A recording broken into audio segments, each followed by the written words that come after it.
I love gambling. I love it so much. I mean, sitting at like a blackjack table, you know, or at a roulette table, you know, a cigarette or a cigar, a drink, and just like a stack of chips and playing all night. I mean, I fucking love it. Absolutely. I mean, it's almost as good as like a good fuck. And sometimes when you're winning, it's better than a good fuck. Oh yeah. Yeah, I love gambling, but I'm incredibly lucky insofar as gambling is concerned. Not insofar as like winning money. No, I'm not lucky. I don't mean lucky in that sense. No, I mean lucky in a very different sense. And the sense is that, see, I don't need to gamble. I love gambling, but like right now, and I'm thinking about it, I realize that I have not gone gambling in over a decade. Oh yeah. I was living in London in 2017, right? And there are a bunch of casinos all over the place. And I actually never got around to going to one. You know, I never did. And they were everywhere, okay? I mean, point of fact, now that I think about it, there was a casino right on my way between where I lived and my studio. You know, I could have gone whenever I wanted to, and I just never thought about it. Which is kind of weird because, let's see, the first time I went to Vegas, I arrived on a Friday afternoon. I'd driven in from LA where I was living. This was like in 97 or so. I drove in the afternoon. I sat down at the blackjack table on Friday after having eaten something, like it must have been like 7, 8 p.m. And I didn't get up until Sunday morning. Yeah, it was dawn when I left that blackjack table. Oh yeah, I played 36 hours straight, only getting up to take pee breaks. And that's not the only time that I've spent all night at the casinos. Oh no. There was this one time I went with a buddy of mine. We went to Atlantic City. I was living in New York, right? We drove down to Atlantic City. And we were listening to Frank Sinatra on the drive down, right? And we get down to Atlantic City. We go straight to the bar because we're like, oh, you know, we're listening to Frank Sinatra. We gotta drink a martini, you know, like a celebration we got here, right? And of course, martini, you know, if, on an empty stomach, what the hell you think happened? We got drunk. We got drunk right away, okay? And then we went into the casino. Oh yeah, it was memorable. Okay, I went into the casino drunk as a skunk, okay? But like trying to pretend that I wasn't drunk, right? I walk into the casino, I go to the blackjack table because blackjack is my thing, right? And I start playing. And I'm clearly drunk. The dealer knows it, the other players know it. And I keep on drinking while I'm sitting at the table. And I keep winning. Yeah, it was just so fucking bizarre. You know, I kept on winning and winning and winning. And then I started losing. And so I decided, oh, you know, I was in my drunken stupor. Oh, you know, fuck this shit. I'm gonna go to the roulette table. You know, I'll try my luck at the roulette table. Smirk. I'll try my luck at the roulette table, you know, and I'll do like so much better and I'll recover and blah, blah, blah. So I go to the roulette table, right? And I start making these outlandish and stupid bets and I keep on winning. Me and my buddy, we played, I think it was like 2 nights. I mean, we must have slept. We got comped to Sweden and everything. It was great. And, you know, we played for 2 straight nights and I walked away with $29,000. Yeah, that was that weekend. That was a pretty good fucking weekend. Oh yeah. But of course, like a fucking idiot. See, me and my buddy were like, oh man, it was so easy. You know, we won all this money because he had won too, right? And so we're like, let's come back the next weekend. We'll come with a bunch of guys, right? And we went back with a bunch of guys and fucking lost it all. I lost $5,000 in the first half hour. Okay, and then after that, you know, I started like zipping my debit card to get more cash. I mean, the weekend was a fucking disaster, you know. And in the end, I think I blew like in that second weekend, I blew like $12,000. And then we went like a couple more times to Atlantic City after that, which should have been a fucking lesson, but no, we went back for more and we lost. And in the end, you know, that $29,000 that I'd won that first drunken weekend, gave it all up. Oh yeah, all gone. All the fuck gone. Yeah, and of course, after that happened, after I realized that all the money I'd won was gone, I'm like, fuck this shit, and I didn't go again. I lived in New York City for at least another year. Just did not go to Atlantic City. And I kept getting these calls and emails from the casino I'd stayed. It was, I forget which one. I honestly have forgotten which one it was, but it was one where the VIP guy was calling me all the time, and he was saying, we'll comp you the trip down and the whole thing, and comp your stay. Yeah, because he saw a sucker and he knew what to do with a sucker like me, right? And so he kept like insisting, and I was like, no, and just didn't go because I didn't need it. And this is the interesting thing about gambling. See, it seems to me that there are two components to people who gamble. There's the obsessive part and the compulsive part. Now, the obsessive part is that, basically that you need to stay there and keep on doing it because you enjoy it, the activity of it. You get a little obsessed about it, and you grind on it. And I'm an obsessive in that regard. I like to grind on things and overthink them and analyze them and scrutinize them, and I go and go and go and go, right? But then there's the compulsivity part where you need to go. And see, that part, it's a part I lack. I don't need to go. I am not addicted to anything, okay? I'm not addicted to drugs, I'm not addicted to booze, and I'm not addicted to gambling. I love gambling.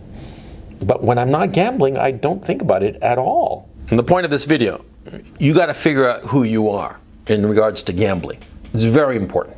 See, because there are lots of guys and lots of stories of guys who've lost it all at the craps table, the blackjack, roulette, whatever. Baccarat is a big game in Europe, right? People have lost it all. Enormous fortunes have been lost at the gambling tables. And something that you got to learn about yourself really early on is if you can take it or leave it. And more to the point, you have to understand why you, for whatever reason, need to gamble or don't need to gamble. What is it about you that latches on to gambling or does not care about gambling? Because it reveals something very important about you. See, everything in life teaches us about ourselves.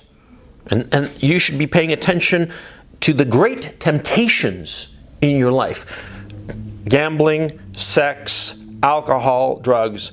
Pay attention to these temptations and see where the hooks, the claws of these temptations latch onto you and where those claws are ineffective. Because that's how you learn about yourself. And getting that knowledge about yourself will help you in other aspects of your life. Because like in my case, gambling taught me a lot about who I am. I don't need to gamble, but when I'm doing it, I focus all of my attention on it. And I do it over and over and over again. Now, this is a tremendously powerful quality insofar as a lot of activities, especially work activities. I'm not somebody who's going to leave things half-assed.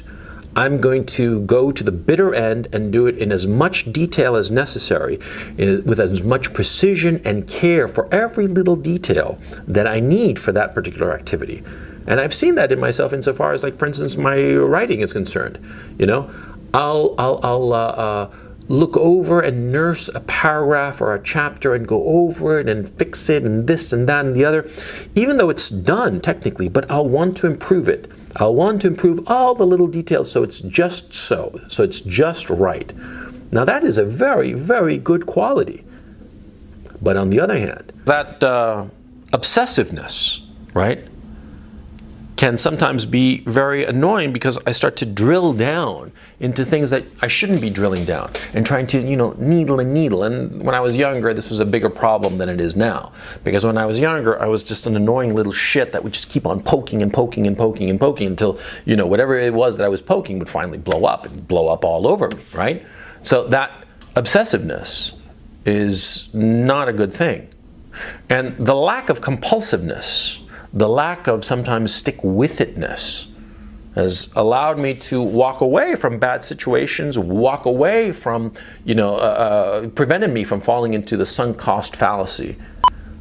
But it has also cost me a lot of times relationships when I decided, fuck it, it's not worth my time to work on this relationship with this person, be it a friend or a lover, and just to walk away. That's a sad thing because a lot of relationships I've had, I've left behind because of this lack of compulsivity. I don't know what you call the lack of compulsivity, the opposite of being compulsive. But I have it. I have it in spades. It allows me to walk away from messy situations and allows me to walk away from situations and from people that I shouldn't have. You see what gambling has taught me? Now, as a 51-year-old man, what do I think about gambling? Well, I think gambling is stupid. I think that you should never bet more than trivial amounts. I'm talking like $1, $5 on the outside. I'm talking like real bets, right? You should never get into betting or gambling, okay? I mean, when people play poker for pennies, that's fine because it's fun to play poker and it's fun to quote unquote lose a whole 25 cents. Yeah, you know, it's fun and it doesn't mean anything. It's not going to hurt anybody. You should never gamble to the point where it can hurt you. And if you are ever in a situation where you realize that the loss could potentially hurt you, at that very moment, stop, get up and walk away. Because why risk it? What's the point? What is to be won? What is to be earned? You know, yeah, you might win, but you will likely lose because the casinos, you know, the gambling parlors or what have you, they are built to make you lose. That's the whole point. That's the whole business. You look at the incredible decor of these casinos. Who do you think paid for that lovely decor and those nice uniforms and those lovely free drinks that the pretty cocktail waitresses bring you? Who paid for it?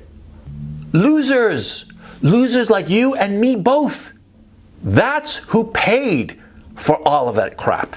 Be smart, stay away from gambling. There's nothing to be won. You think that you can win money. No, you're not going to win money. If you get incredibly lucky, you know, like I did that time that I was telling you, yeah, you'll win. But of course, what happens is that you think that you're smarter than the casino and you go back and then you lose. And that's what they want. They want you to keep on playing because the longer you play, the more likely they are to win your money. And do you want that? And then let me tell you a final story about gambling. See, that first time I went to Vegas, right? I'm sitting at the blackjack table, right? We were playing $5 a hand, right? It was Sunday morning. It was dawn, right? And, you know, I knew it was dawn because, you know, I had my watch on, but, you know, around me in the casino, you know, no windows or anything like that, right? And I'm looking at my watch, it's like 4:35 in the morning. And I'm playing 2-3 hands, and there's this couple. They're playing one hand between the two of them, right? And they're consulting and stuff. And the dealer, he's just letting them because, you know, it's a man and a woman together. And I get to talking to them. You know, there's nobody else around, right? And I get to talking to them, and it turns out that they're playing these $5 hands, you know, $5 minimum bet. And see, they work at McDonald's, both of them. And they say that they're going to be late for their shift that starts in just a little bit, but you know that they're up, and you know they got a hot hand, they say.